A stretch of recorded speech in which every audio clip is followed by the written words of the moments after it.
तारीख थी 14 फरवरी 1981 की। गांव था उत्तर प्रदेश का बेहमई। ये तारीख इतिहास में सिर्फ एक हत्याकांड के लिए दर्ज नहीं है, बल्कि ये एक औरत के विद्रोह की सबसे क्रूर और सबसे दहला देने वाली गूंज थी। उस दिन फूलन देवी नाम की एक औरत ने अपने गिरोह के साथ मिलकर गांव के 22 ठाकुर मर्दों को एक लाइन में खड़ा किया और उन्हें गोलियों से भून दिया। ये खबर आग की तरह पूरे देश में फैल गई। अखबारों के लिए वो एक खूंखार डाकू थी, सरकार के लिए वो एक चुनौती थी और ऊंची जातियों के लिए वो उनके सम्मान पर एक कलंक थी। लेकिन लाखों दबे कुचले और पिछड़ी जातियों के लोगों के लिए वो देवी बन गई, एक ऐसी देवी जिसने जुल्म का बदला लेने के लिए खुद हथियार उठा लिए थे। लेकिन सवाल ये है कि कौन थी फूलन देवी? क्या वो एक पैदाइशी अपराधी थी या उसे हालातों ने अपराधी बनाया? ये चेहरा एक कातिल का था या एक मजलूम का जिसने इंसाफ अपने हाथों में ले लिया था? आखिर उन्हें क्यों ये कहना पड़ रहा था कि अगले जन्म में भले ही जानवर बन जाए पर औरत नहीं बनना चाहेंगी?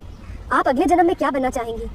हम अगले जन्म में भले ही जानवर बन जाएं पर इस तरह की मतलब औरत नहीं बनना चाहेंगे।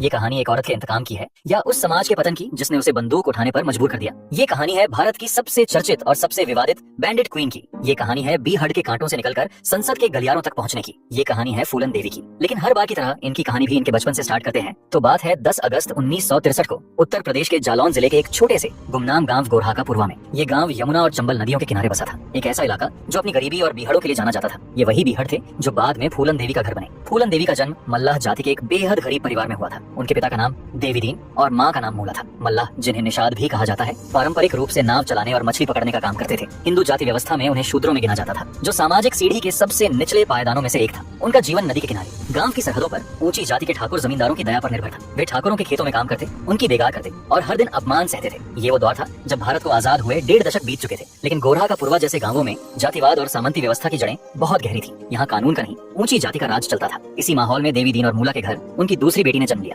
घर में पहले से एक बेटी थी और बेटी की चाह में एक और बेटी का जन्म एक मातम की तरह था। उस समाज में बेटी को एक बोझ समझा जाता था, जिसके दहेज के लिए परिवार को अपनी कमर तोड़नी पड़ती थी। फूलन देवी के परिवार की गरीबी का सबसे बड़ा कारण उनकी जमीन थी। उनके पिता देवीदीन के पास जो थोड़ी बहुत जमीन थी, उसका बड़ा हिस्सा उनके ही बड़े भाई बिहारी लाल और भतीजे मैयादीन ने धोखे से हड़प लिया था। उन्होंने गांव के मुखिया को रिश्वत देकर जमीन के कागजात अपने नाम करवा लिए थे। मैयादीन को लगता था कि सिर्फ बेटियों वाला देवीदीन उसका क्या बिगाड़ लेगा। परिवार को गांव के किनारे एक छोटे से कच्चे घर में रहने के लिए मजबूर होना पड़ा। मैयादीन लगातार उन्हें परेशान करता, उनकी फसलें चुराता ताकि वे गांव छोड़कर ही चले जाएं। लेकिन उस परिवार में एक ऐसी लड़की थी जो चुप रहने वालों में से नहीं थी। छोटी सी उम्र में ही फूलन देवी का स्वभाव विद्रोही था। जब वो सिर्फ 10 साल की थी तो उन्होंने अपने चचेरे भाई मैयादीन के अन्याय के खिलाफ आवाज उठाई। वो अपनी बड़ी बहन के साथ उस विवादित जमीन पर जाकर बैठ गईं और वहाँ उगी फसल खाने लगी, ये कहते हुए कि ये जमीन और ये फसल उनके परिवार की है। मैयादीन ने उन्हें वहाँ से हटने को कहा, लेकिन जब वो नहीं मानी तो उसने उस 10 साल की बच्ची को इतना पीटा कि वो बेहोश हो गई। इसके बाद गांव के मुखिया ने फैसला सुनाया कि फूलन देवी के माँ बाप को भी पीटा जाए। ये फूलन देवी का अन्याय के खिलाफ पहला लेकिन दूर तक जाने वाला विद्रोह था। कुछ समय बाद जब मैयादीन ने उनके आंगन में लगे नीम के बेशकीमती पेड़ को काटकर बेचने की कोशिश की तो फूलन देवी ने फिर उसका विरोध किया। ये सिर्फ एक पेड़ नहीं था,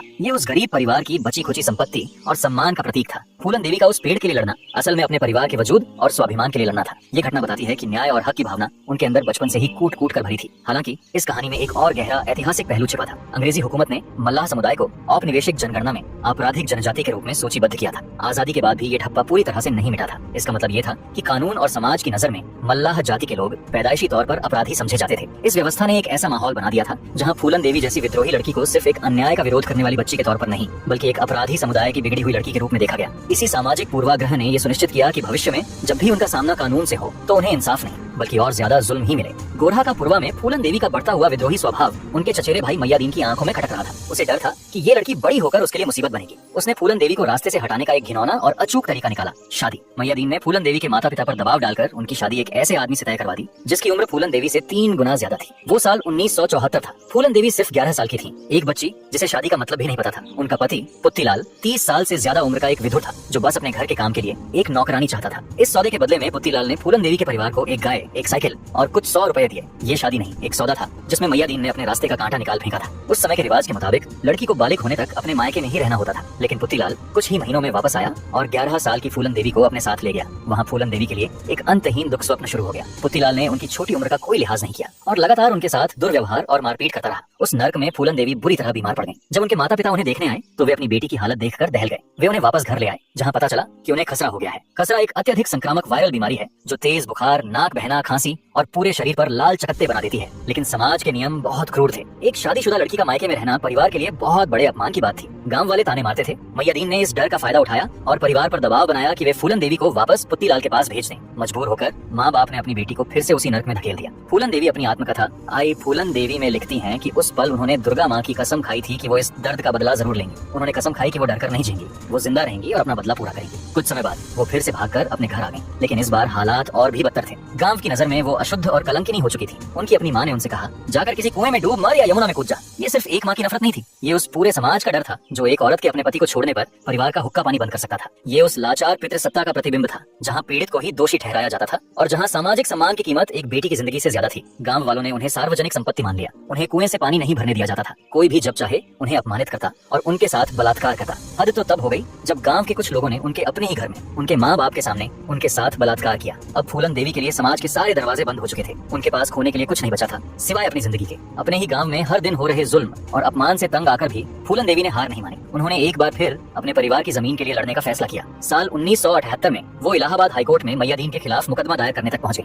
एक अनपढ़ निचली जाति की लड़की का ये कदम उस सामंती समाज में एक भूचाल जैसा था। इस दुस्साहस से मैयादीन आग बबूला हो गया। उसने बदला लेने के लिए फूलन देवी के पिता की पूरी फसल जला दी और पुलिस में फूलन देवी के खिलाफ ही चोरी का झूठा मुकदमा दर्ज करवा दिया। पुलिस ने फूलन देवी को गिरफ्तार कर लिया। 1 महीने तक जेल में उन्हें से रखा गया, जहाँ पुलिस वालों ने भी उनके साथ बार बार बलात्कार किया। ये फूलन देवी के जीवन का वो मोड़ था जहाँ कानून और समाज पर से उनका आखिरी भरोसा भी उठ गया। जिस पुलिस को उनका रक्षक होना चाहिए था वही उनकी असमत की लुटेरी बन गई। ये सिर्फ कुछ पुलिस वालों की करतूत नहीं थी, ये उस पूरी व्यवस्था का असली चेहरा था जो एक निचली जाति की औरत को इंसान समझने को तैयार नहीं थी। जेल से छूटने के बाद फूलन देवी का गुस्सा और हताशा चरम पर थी। उन्होंने अपने एक और चचेरे भाई पर पत्थर से हमला कर दिया जो उन्हें परेशान कर रहा था। अब ये साफ हो चुका था कि गांव में उनके लिए कोई जगह नहीं बची थी। साल 1979 की एक रात डाकुओं का एक गिरोह जिसका सरगना बाबू गुज्जर था, गोरहा का पुरवा आया और फूलन देवी को उठा ले गया। ये अपहरण कोई इत्तेफाक नहीं था। कुछ वृत्तांतों के अनुसार फूलन देवी को जेल से छुड़ाने के लिए जो जमानत दी गई थी वो असल में डाकुओं को दी गई रिश्वत थी ताकि वे उन्हें पुलिस की हिरासत से निकालकर अपने कब्जे में ले लें। अगर ये सच है तो ये उस समय के कानून और अपराध के भयानक गठजोड़ को उजागर करता है जहाँ पुलिस खुद एक बलात्कृत लड़की को डाकुओं के हाथ बेच रही थी। इस तरह समाज और कानून से धक्के खाकर फूलन देवी चंबल के बीहड़ों में पहुंच गई। ये एक ऐसी दुनिया थी जहाँ बंदूक का राज था, जहाँ जिंदगी और मौत के बीच का फासला बहुत कम था। लेकिन फूलन देवी के लिए ये शायद उस गांव की घुटन भरी जिंदगी से बेहतर था जहाँ हर पल उनकी इज्जत और जान खतरे में थी। बीहड़ ने उन्हें समाज से छीना था, लेकिन शायद यहीं उन्हें अपनी मुक्ति का रास्ता मिलना था। बीहड़ों की दुनिया भी बाहर की दुनिया से अलग नहीं थी। यहाँ भी ताकत और क्रूरता का बोलबाला था। गिरोह का सरगना बाबू गुज्जर फूलन देवी को अपनी निजी संपत्ति समझता था और उनके साथ लगातार बलात्कार करता था। फूलन देवी एक कैद से निकलकर दूसरी कैद में आ गई थी, लेकिन उसी गिरोह में एक शख्स था जो फूलन देवी के दर्द को समझता था, विक्रम मल्लाह। विक्रम गिरोह में बाबू गुज्जर के बाद दूसरे नंबर पर था और वो भी फूलन देवी की ही तरह मल्लाह जाति का था। उसे बाबू गुज्जर का फूलन देवी के साथ ये बर्ताव पसंद नहीं था। वो फूलन देवी के प्रति सहानुभूति रखता था और ये सहानुभूति धीरे धीरे प्यार में बदल गई। एक दिन जब बाबू गुज्जर फिर से फूलन देवी के साथ जबरदस्ती कर रहा था, विक्रम मल्लाह ने उसे देख लिया। उसने अपनी बंदूक उठाई और बाबू गुज्जर को गोली मार दी। उस एक गोली ने फूलन देवी को एक और अत्याचारी से आजाद कर दिया था। बाबू गुज्जर की मौत के बाद विक्रम मल्लाह गिरोह का नया सरदार बन गया। विक्रम के साथ फूलन देवी की जिंदगी पूरी तरह बदल गई। पहली बार किसी ने उन्हें सम्मान दिया था, उन्हें अपने बराबर समझा था। विक्रम ने उन्हें सिर्फ अपनी प्रेमिका नहीं बल्कि अपना साथी बनाया। उसने फूलन देवी को बंदूक चलाना सिखाया, उन्हें बीहड़ के कायदे कानून सिखाए और उन्हें एक डाकू से एक लड़ाका बनाया। विक्रम के संरक्षण और प्यार में फूलन देवी का आत्मविश्वास वापस लौटा। वो अब एक डरी सहमी लड़की नहीं थी बल्कि गिरोह की एक सक्रिय और सम्मानित सदस्य थी। अगले 1 साल तक विक्रम और फूलन देवी ने साथ मिलकर ऊंची जाति के गांवों में डकैतियां डाली, अमीर साहूकारों को लूटा और गाड़ियों को रोका। इस दौरान फूलन देवी की ख्याति दूर दूर तक फैलने लगी। निचली जातियों के बीच वो एक रॉबिन हुड जैसी छवि बन गई, एक ऐसी नायिका जो अमीरों से लूटकर गरीबों में बांटती थी। गांव के लोग उन्हें दस्यु सुंदरी कहने लगे और उनकी पूजा करने लगे। उन्हें देवी दुर्गा का अवतार मानने लगे। कई गरीब परिवारों की बेटियों की शादी के लिए दहेज का पैसा भी फूलन देवी ने दिया। इसी दौरान फूलन देवी ने अपने पहले पति पुत्तीलाल से भी अपना बदला लिया। विक्रम की मदद से उन्होंने पुत्तीलाल को अगवा किया और उसे बुरी तरह पीट कर सजा दी। ये उनके अंदर सुलग रही इंतकाम की आग की पहली चिंगारी थी जो बाहर आई थी। लेकिन बीहड़ों की दुनिया में जाति का जहर बाहर के समाज से भी ज्यादा खतरनाक था। विक्रम मल्लाह का एक निचली जाति का होकर गिरोह का सरदार बनना गिरोह के ठाकुर डाकुओं को पसंद नहीं आ रहा था। ये सिर्फ ताकत की लड़ाई नहीं थी, ये जातिगत वर्चस्व की लड़ाई थी। चंबल के बीहड़ भी भारतीय समाज का ही एक छोटा रूप थे जहाँ जाति की दीवारें बंदूक की गोलियों से भी ज्यादा मजबूत थीं। विक्रम और फूलन देवी की ये खुशी और उनका प्यार ज्यादा दिन टिकने वाला नहीं था। साल 1980 में गिरोह के 2 पुराने सदस्य श्री राम सिंह और लाला राम सिंह जेल से रिहा होकर वापस आए। वो दोनों ठाकुर जाति के थे और गिरोह के पूर्व सरदार थे।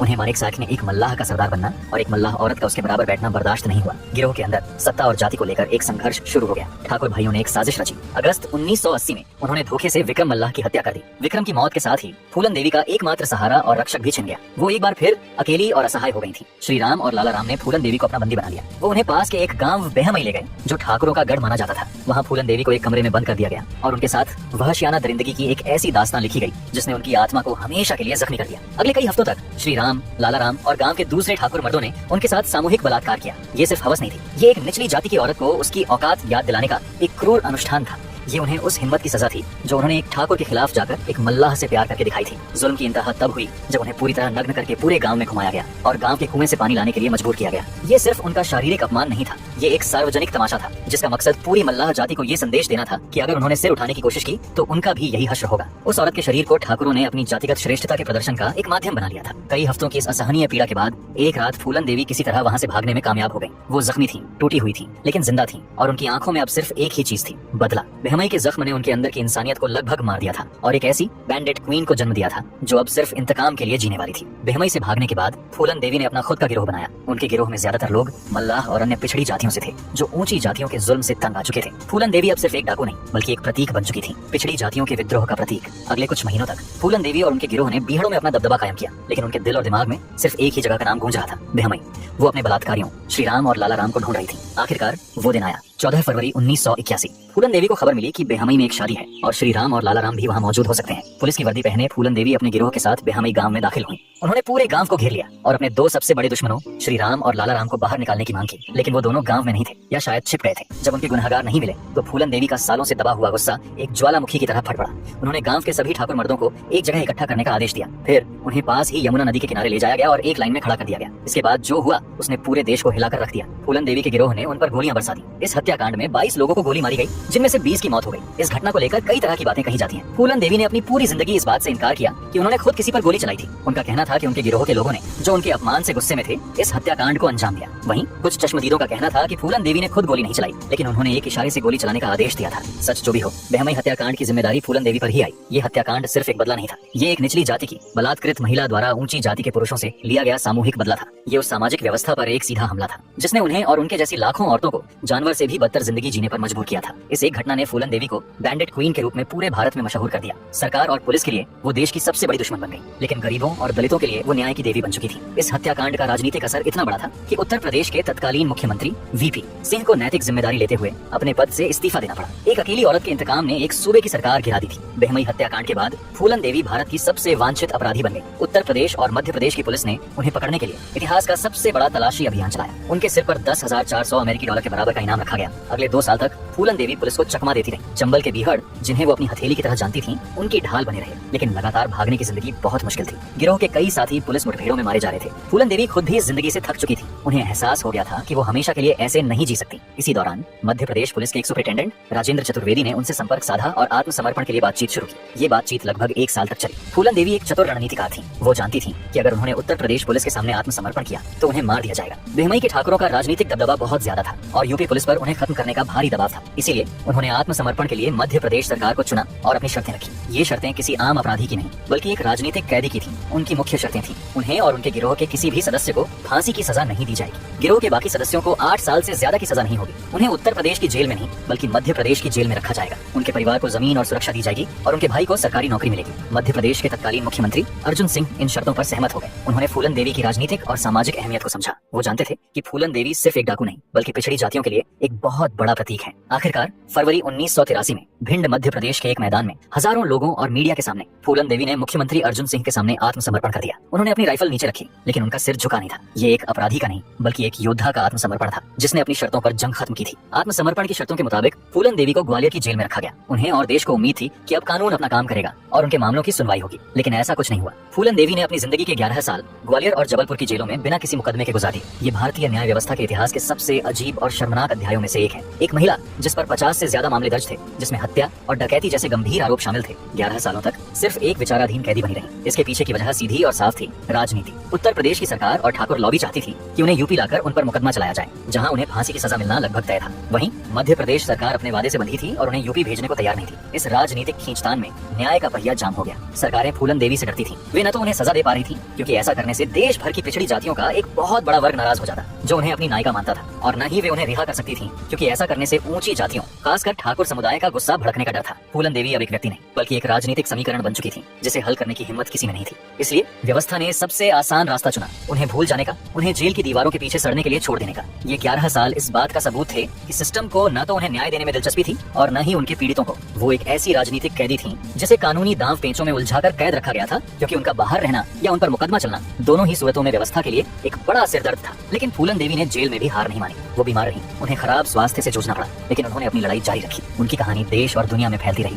उन पर किताबें लिखी गई और 1994 में शेखर कपूर ने बैंडेड क्वीन नाम से एक फिल्म बनाई जिसने उन्हें अंतर्राष्ट्रीय स्तर पर पहचान दिलाई। हालांकि फूलन देवी ने खुद इस फिल्म का विरोध किया क्योंकि उनका मानना था कि फिल्म ने उनकी कहानी को सही तरीके से नहीं दिखाया और उनकी सहमति के बिना उनके बलात्कार के दृश्यों को फिल्माया गया। आखिरकार 1994 में उत्तर प्रदेश में राजनीतिक समीकरण बदले। मुलायम सिंह यादव की समाजवादी पार्टी की सरकार सत्ता में आई जिसका मुख्य आधार पिछड़ी जातियां और यादव थे। उन्होंने जनहित का हवाला देते हुए फूलन देवी के खिलाफ चल रहे सभी मामलों को वापस लेने का फैसला किया। इस राजनीतिक फैसले ने फूलन देवी की रिहाई का रास्ता साफ कर दिया। 1994 में 11 साल की लंबी कैद के बाद फूलन देवी जेल से बाहर आई। वो एक ऐसी महिला थी जिसे व्यवस्था ने तोड़ा, कुचला और भुलाने की कोशिश की, लेकिन जो हर बार राख से फिर उठ खड़ी हुई। अब वो एक नई लड़ाई के लिए तैयार थी, राजनीति की लड़ाई। जेल से रिहा होने के बाद फूलन देवी ने वो किया जिसकी किसी ने कल्पना भी नहीं की थी। उन्होंने अपने उत्पीड़कों से बदला लेने के लिए बंदूक नहीं बल्कि लोकतंत्र को अपना हथियार बनाया। वो समाजवादी पार्टी में शामिल हो गई, एक ऐसी पार्टी जो निचली और पिछड़ी जातियों के अधिकारों की बात करती थी। साल 1996 में समाजवादी पार्टी ने उन्हें उत्तर प्रदेश की मिर्जापुर लोकसभा सीट से अपना उम्मीदवार बनाया। ये एक ऐतिहासिक क्षण था। एक महिला जिसे कभी देश की सबसे बड़ी दुश्मन माना जाता था, अब उसी देश का कानून बनाने के लिए जनता से वोट मांग रही थी। उनके विरोधी उन्हें हत्यारिन और डाकू कहकर उनका मजाक उड़ाते थे, लेकिन गरीबों, दलितों और पिछड़ी जातियों के लिए वो उनकी अपनी आवाज थी। चुनाव प्रचार के दौरान फूलन देवी ने कहा, बीजेपी मुझे धमकी देती है कि वे मुझे बर्बाद कर देंगे, लेकिन वे मुझे क्या नुकसान पहुंचा सकते हैं। मेरी जिंदगी तो 16 साल पहले ही बर्बाद हो गई थी। वे मुझे डाकू और अपराधी कहते हैं, लेकिन मैं अपराधी नहीं हूँ। नतीजे आए तो सब हैरान रह गए। फूलन देवी चुनाव जीत गईं और भारत की संसद लोकसभा की सदस्य बन गई। ये लोकतंत्र का सबसे बड़ा चमत्कार था और उस सामंती व्यवस्था के मुंह पर सबसे करारा तमाचा। जिन लोगों ने उन्हें कभी इंसान नहीं समझा, अब उन्हें संसद में उन्हें माननीय सांसद कहकर संबोधित करना पड़ रहा था। ये फूलन देवी की सबसे बड़ी जीत थी, एक ऐसी जीत जो उन्होंने गोली से नहीं बल्कि वोट से हासिल की थी। सांसद के रूप में उन्होंने उन लोगों के लिए काम किया जिनकी आवाज कभी सुनी नहीं गई थी। उन्होंने महिलाओं, दलितों और गरीबों के अधिकारों के लिए संसद में आवाज उठाई। वो उस व्यवस्था का हिस्सा बन गई थी जिसने कभी उन्हें खत्म करने की पूरी कोशिश की थी। 1998 के चुनाव में वो हार गई, लेकिन उन्होंने हिम्मत नहीं हारी। 1999 में वो फिर से मिर्जापुर से चुनाव लड़ी और दूसरी बार सांसद चुनी गई। इसी दौरान 1994 में उन्होंने उम्मेद सिंह से शादी की और एक सामान्य पारिवारिक जीवन जीने की कोशिश करने लगी। लेकिन फूलन देवी का अतीत उनकी परछाई की तरह हमेशा उनके साथ रहा। सांसद बनने के बावजूद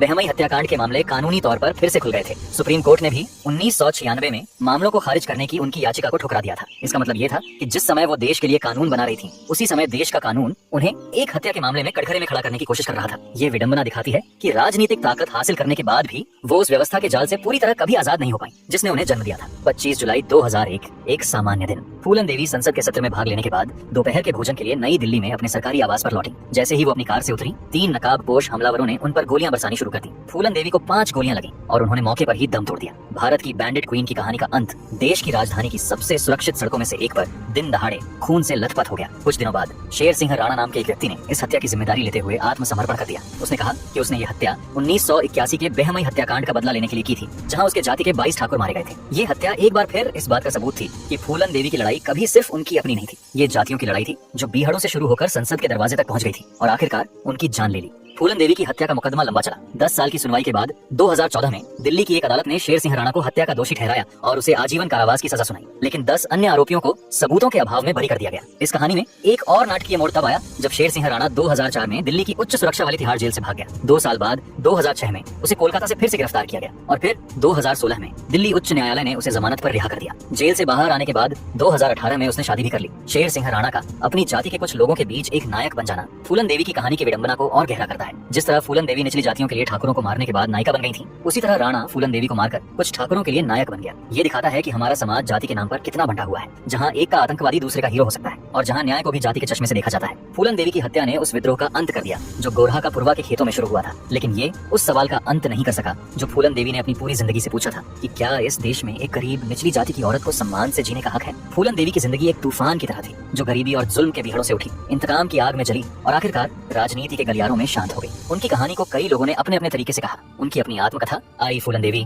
उस दर्द और विद्रोह को उनकी अपनी आवाज में बयां करती है। वहीं द बैंडेड क्वीन जैसी फिल्मों ने उनकी कहानी को दुनिया तक पहुंचाया, भले ही वो खुद उस चित्रण से सहमत नहीं थी। आज फूलन देवी की विरासत क्या है? कुछ लोगों के लिए वो हमेशा एक हत्यारिन और डाकू रहेंगे जिसने कानून को अपने हाथ में लिया, लेकिन करोड़ों लोगों के लिए वो आज भी प्रतिरोध का एक शक्तिशाली प्रतीक है। जातिवाद के खिलाफ, पितृसत्ता के खिलाफ और उस हर जुल्म के खिलाफ जो एक इंसान को जानवर बना देता है। उनकी कहानी भारतीय समाज और उसकी न्याय व्यवस्था की सबसे बड़ी विफलताओं का एक आईना है। ये हमें बताती है कि जब समाज और कानून किसी को न्याय देने में नाकाम हो जाते हैं तो विद्रोह का जन्म होता है। है। फूलन देवी ने बंदूक इसलिए नहीं उठाई क्योंकि उन्हें खून बहाने का शौक था, बल्कि इसलिए क्योंकि उनके पास कोई और रास्ता नहीं छोड़ा गया था। वो एक ऐसी महिला थी जिन्हें समाज ने हर मोड़ पर तोड़ने की कोशिश की, लेकिन वो टूटी नहीं। वो एक ऐसा फूल थी जो कांटों के बीच खिला और जिसकी चुभन ने सदियों से सोई हुई व्यवस्था को जगा दिया। फूलन देवी की कहानी सिर्फ एक औरत की कहानी नहीं है, ये भारत की उस सच्चाई का आईना है जहाँ आज भी इंसाफ की देवी की आंखों पर बंधी पट्टी कभी कभी जुल्म का पर्दा बन जाती है। उनकी बंदूक खामोश हो गई, पर उनकी बगावत की गूंज आज भी हमारे समाज के बहरे कानों से सवाल पूछती है। अगर आप उदा देवी पासी जैसी एक और निडर महिला की कहानी जानना चाहते हैं तो स्क्रीन पर दिख रहे वीडियो पर जरूर क्लिक करें, और अगर आपको यह वीडियो पसंद आया है तो यकीन मानिए वह वीडियो भी आपको उतना ही प्रेरित करेगा। बाकी सब लोग अपना ख्याल रखें। जय हिंद।